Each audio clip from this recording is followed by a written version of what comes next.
Good morning, everybody. It's Wednesday, October 2nd, and this is the AgYield War Room. I'm Dan Dempsey, and I'll be moderating today's session. As always, if you've got any questions or comments, please feel free to drop us a line in the chat area, and we'll be sure to get to it during the show. Quickly here, overnight markets had December corn up 2 3/4 at 431 3/4. January soybeans were down 11 1/4 at 1064 1/4, and December Chicago wheat was up 7 1/4 at 606 1/4. This morning, we had ADP private payrolls out. They were up 143,000 in September. That was versus an upward revised number of 103,000 for August. The estimates were looking for 128,000. So solid payroll numbers there. Also, we are through one of 23 settlements yesterday on the October harvest price for crop insurance. Corn settled 429 and beans settled at 1057 1/4. We will continue to update that price as we go through the rest of October. Good morning, everybody. We've got a very special guest that's going to hop on the show here this morning. It's Kevin Kennedy from Kennedy Farms. He's in Bureau County, Illinois, which is kind of the northwestern part of the state. Kevin's going to share with us a little bit about his harvest progress so far, what he's seeing in the field, and where that rates against what he was kind of expecting. So, Kevin, good morning. Welcome to the War Room. Good morning, guys. I tell you what, it's been here in Bureau County, as far as the start to our harvest, it's been a good one. As far as corn, it is everything that we thought it would be. We thought it would be record, and so far we've got a good start. We're about 20% done. And every field that we've been in corn has been a record by almost 20% over APH.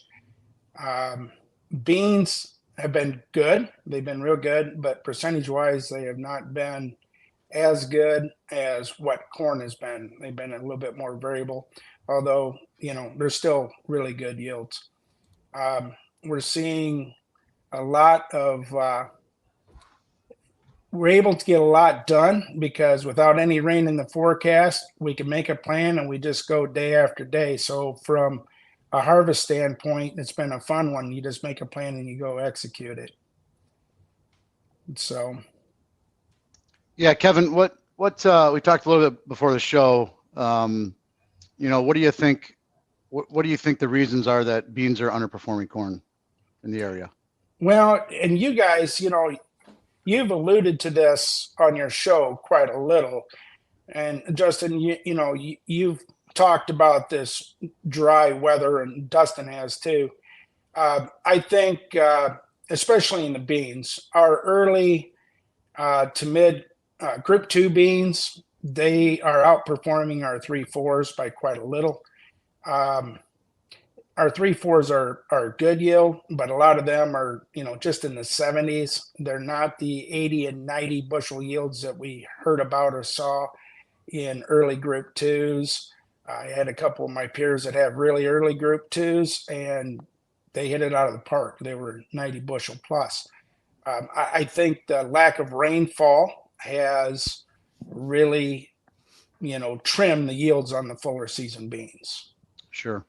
Yeah, that's what we're kind of noticing on our farm too. And, we've had a lot of, estimates come out with Stone recently, just having really high bean yields because a lot of the early beans were so good. My curiosity is if we start to see that trail off as we enter the back half of harvest here, nationally even.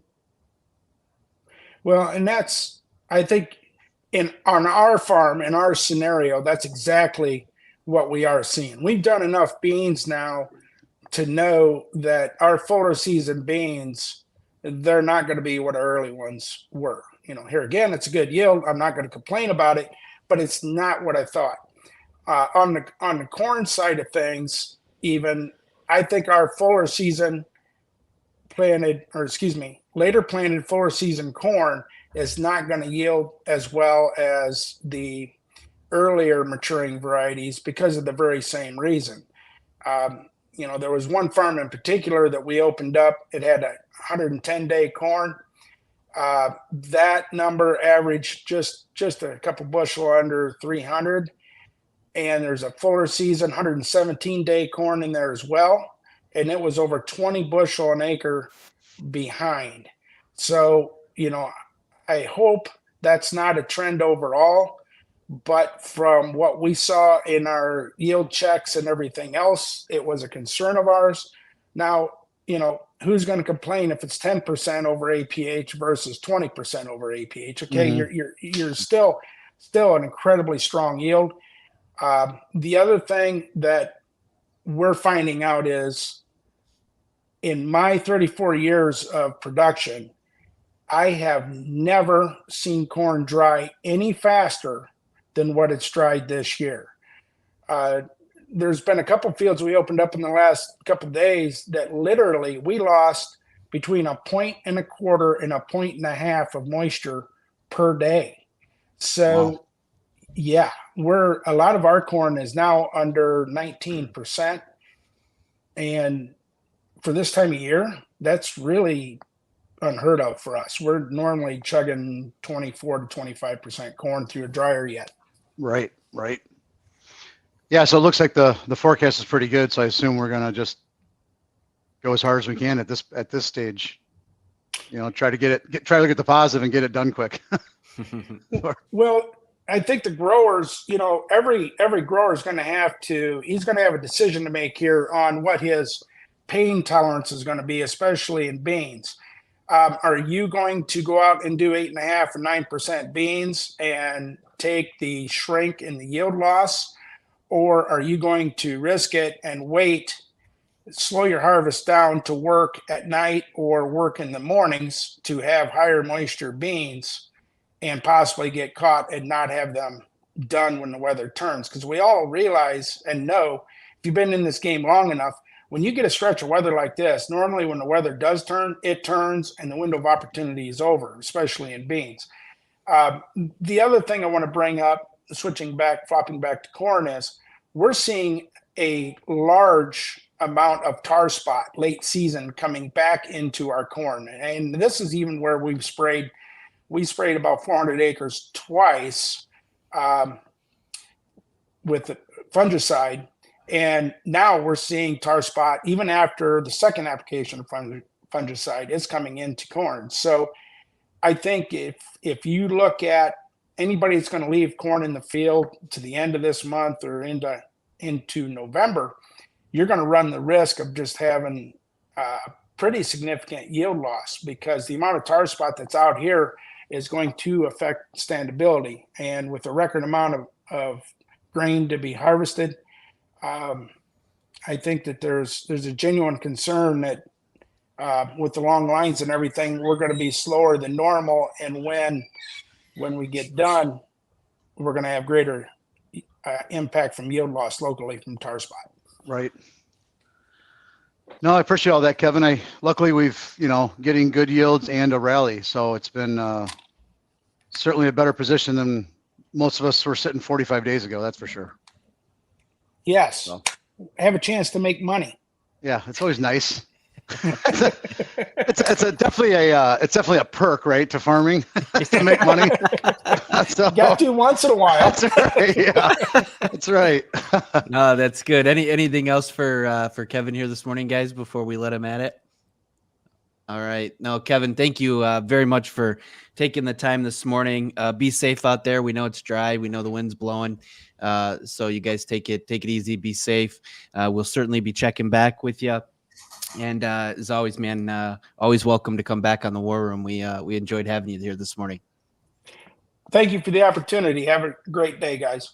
Yeah, thanks, Kev. Thanks, Kev. All right, that was awesome, guys. Very good stuff.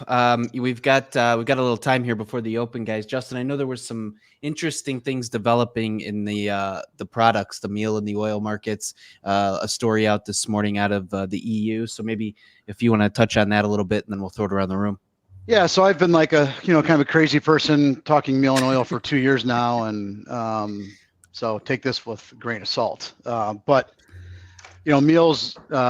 We've talked about this, all the crush capacity coming online, renewable diesel, used cooking oil, that, all these unintended consequences of, finding loopholes to bring in used cooking oil from China and these other fats and tallows. And, there's even a story out a couple of days ago about human fat from liposuction surgeries being used for biodiesel. So point being is that we've gone through a phase of just beating the snot out of soybean oil prices because of all those reasons.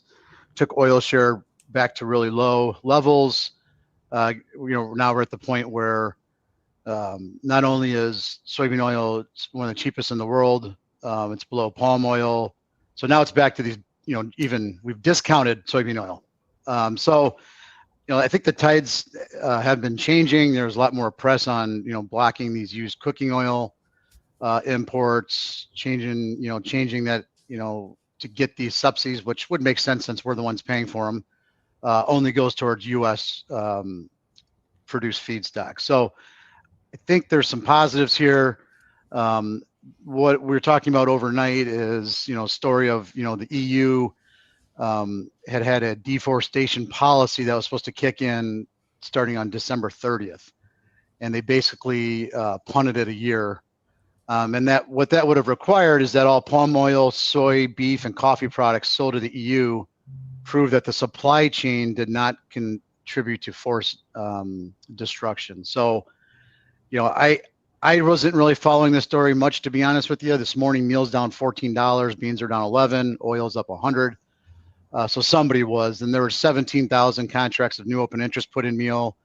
The funds have been really buying meal and selling oil.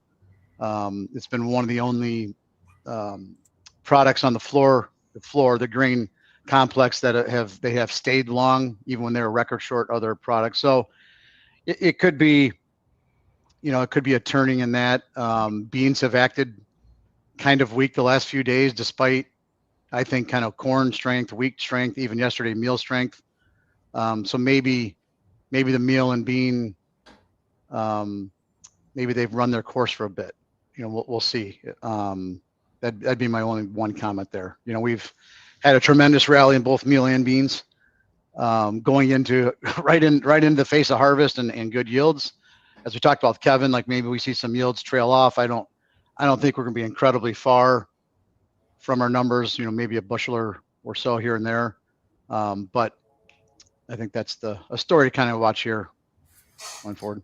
Yeah, there are other implications from this too, because there was different pushes for talking about ADM pushing for basis premium, basically, if they're registered and can prove deforestation, but they couldn't deliver it until after a certain date, right? They didn't want the mess of harvest, and probably also get closer to that December 30th date.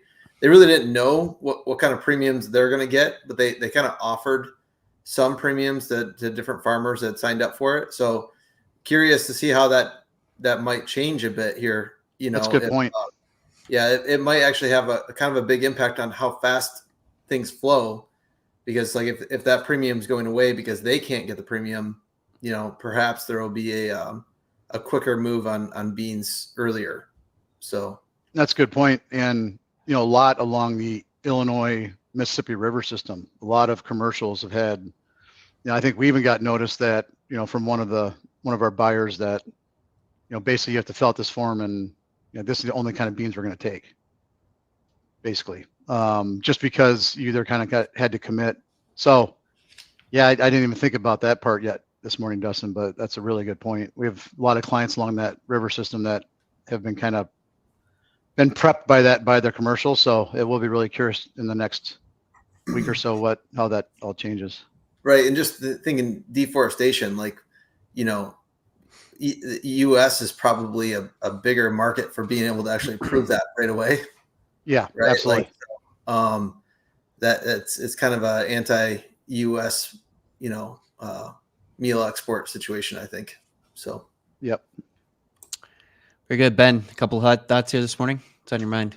It's been a good rally. I concur. Justin and I spoke yesterday. Felt like beans are kind of getting a little bit weak. They'll need to find some traction here pretty soon. And looking at corn, I think it's interesting to bring up. If you look at wheat, has been the strong leg, but their spreads have been much more stable than corn. So I don't know how you reconcile that, especially with kind of a perceived tightness in SRW that at $1.50 wheat over corn is pretty cheap, actually. So yeah, grateful for the rally, and we'll see what comes next. Very good. We're coming into the open here, Ryland, really quick. Interesting feeder cattle market with this corn rally, and nice to see a firmer cash hog market. So what do you got for us today? Yeah, it was kind of an interesting trade. I thought we would have gotten a little bit more panic from the from the port strike, but it just seems like maybe it was just a kind of a broad brush commodity buy. I mean, obviously feeders are really going to be watching corn here, but we've seen the managed money get long feeders just over the past 2 weeks, really kind of take off kind of a small short position and move that into a long. So we've got a lot more optimism in the live cattle market and the feeder market with this corn rally. It just kind of feels like it's really not backing off. And I would say just with the action on the board, everybody's expecting a little bit higher of a cash market on the cattle side. And same with positive kind of seasonal momentum in hogs. Feels like cash market's just going to hold up for the time being with cash going up, cutout going up. So maybe we've seen a little bit of a seasonal bottom here in meat prices. Maybe we saw a little bit of a panic buy yesterday, but overall, I mean, the trend has been really positive. I think it's kind of surprised people that we've just kind of been impervious to really any bad news, for the most part. So just kind of feels like we're getting to these levels that it makes a lot of sense to start looking at protectionary measures just in case this is something near term. So I'd say that that's something just to keep an eye out for, but still waiting for cash to develop in cattle. Haven't heard any indications there. It's still a little too soon. So very good. Appreciate the update, Ryland. We are open now. December corn up 3.5 at 432 3/4 is the last. January soybeans down 9 at 1066.5, and December Chicago wheat is up 10 3/4, up 11 now at 610 is the last there. Tomorrow morning, we will have weekly export sales. Those will be out at 7:30 Central. We'll go through those in the war room. Every day that the markets are open, we're streaming live on X, Facebook Live, and YouTube Live, 8:15 Central Time. Appreciate the thoughts and comments here this morning, guys. It was a great conversation. Hope everybody has a safe harvest out there. We look forward to talking to you again tomorrow morning. The War Room is proudly presented by AgYield. For over 50 years, the AgYield team has provided grain marketing and risk management solutions for growers across the country. Our veteran consultants harness cutting-edge technologies to pinpoint risk, optimize market performance, and protect your farm's profitability. Discover a new approach to farm revenue management at agyield.com. Hey guys, Jack here. Be sure to support the show by hitting the like button, leaving us a comment, and subscribing to the channel for all the latest updates. Thanks for watching. We'll see you next time.